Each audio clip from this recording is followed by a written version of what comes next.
हे पितरांनो तुम्हाला नमस्कार करतो. ओम श्री गणेश देवताय नमः. ओम श्री कुळ देवताय नमः. ओम श्री गुरु देवताय नमः. ओम सर्वश्री इष्ट देवताय नमो नमः. ओम नमो भगवते वासुदेवाय. ओम नमो भगवते वासुदेवाय.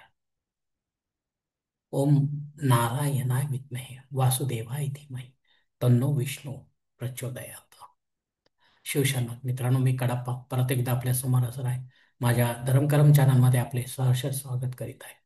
मित्रांनो, आपल्या सनातन हिंदू धर्मातील सणवार व्रत वैकल्यांच्या साखळीमध्ये आज मी आपणास श्रीमद भागवत ग्रंथ पारायण याविषयी थोडक्यात माहिती देण्याचा प्रयत्न करणार आहे. तेव्हा आपणा सर्वांना माझी नम्र विनंती की माझा हा व्हिडिओ आपण शेवटपर्यंत पाहावा आणि ऐकावा. मित्रांनो, श्रीमद भागवत ग्रंथ पारायण सप्ताह आजपासून सुरू झालेला आहे. शालिवान शके 1947 विश्वासू नाम संवत्सर दक्षिणायन शरद ऋतू भाद्रपद मास शुक्ल पक्ष नवमी ते पौर्णिमा तिथीपर्यंत सोमवार दिनांक 1 ते 7 सप्टेंबर 2025 पर्यंत हा सप्ताह असणार आहे.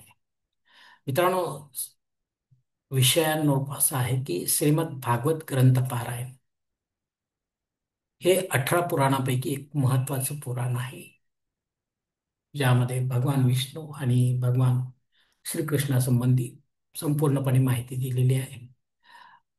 हे पुराण जे आहे 12 स्कंदांमध्ये आणि 335 अध्याय जवळजवळ आहेत आणि 18,000 श्लोक यामध्ये आहेत. चारही वेदांचा सार यामध्ये आहे. शक्यतो सकाम ऐवजी निष्काम पारायण करावे हे सर्वश्रेष्ठ व श्रेयस्कर असते.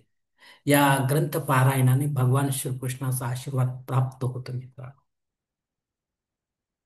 तर कर्मफळ आपल्याला काय मिळणार आहे, तर याशिवाय आशीर्वादाशिवाय आध्यात्मिक विकास होतो.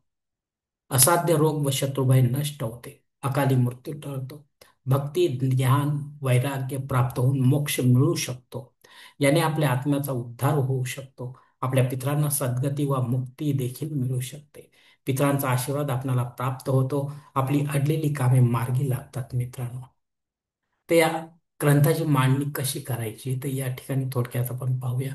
रोजच्यासाठी निश्चित वेळ जागा पक्की करा. जागा शांततापूर्ण असावी. आपल्या घरातील देवघरा शेजारी चौरंग मांडावा. रांगोळी वगैरे काढून ते सजवावे. यावर पिवळे नवीन वस्त्र टाका. कलश स्थापन करा. गुरु सद्गुरूंचा फोटो ठेवा. त्यासमोर श्री गणेश, वास्तुदेवता, स्थानदेवता, ग्रामदेवता, कुळदेवता, इष्टदेवता यांच्या नावाने पानांचा विडा आपल्याला ठेवायचा आहे. शंख घंटा ठेवा. पोथी यांची रोज पंचोपचार पूजा करावी. सुरुवातीला स्थापित देवतांचा एक एक माळ मंत्र जप आपल्याला करायचा आहे. ओम नमो भगवते वासुदेवाय हा मंत्र जप अवश्य करावा. यासाठी काही साधारण आणि महत्वाचे नियम या ठिकाणी मी सांगत आहे की रोज आपल्याला उपवास करायचा आहे. ब्रह्मचर्य पाळायचे आहे. अर्धमौन राहायचं आहे. परान्न टाळायचं आहे.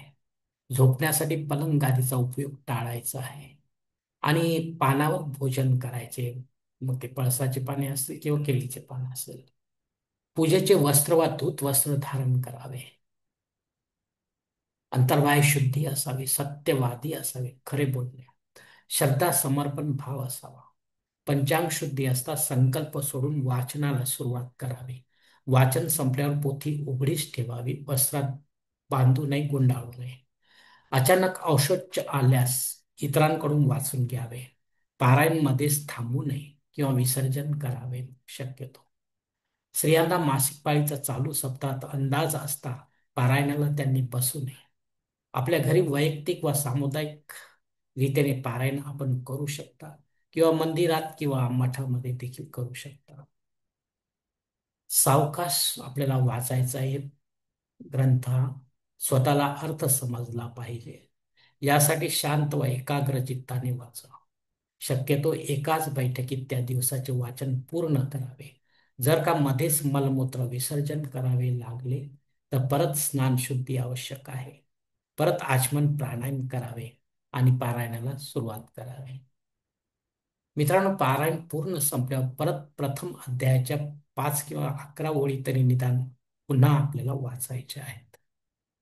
तर अशा प्रकारे हे नियम आहेत. मित्रांनो, या नियमांचे पालन करून आपल्याला ग्रंथ पारायण करायचे आणि भगवान विष्णूच्या चरणी आपल्याला आपली सेवा रुजू करायची आहे. धन्यवाद मित्रांनो. आजचा हा श्रीमद भागवत ग्रंथ पारायणासंबंधीचा जो व्हिडिओ मी तो याच ठिकाणी संपवत आहे. आपण जर माझ्या मते सहमत असाल तर कृपया माझे धर्मकरम चॅनल सबस्क्राईब करा, लाईक करा, आपले कुटुंब व मित्रपरिवारासोबत शेअर करा. तसेच कॉमेंट्स बॉक्समध्ये आपले मत अवश्य नोंदवा आणि माझा पुढील व्हिडिओ आपल्यापर्यंत पोहोचण्यासाठी बेल बटन अवश्य दाबा. धन्यवाद मित्रांनो. पुढील भेटीपर्यंत आपण खुश राहा, आनंदी राहा, प्रसन्न राहा. हरिओम. शिवशंभो महादेव.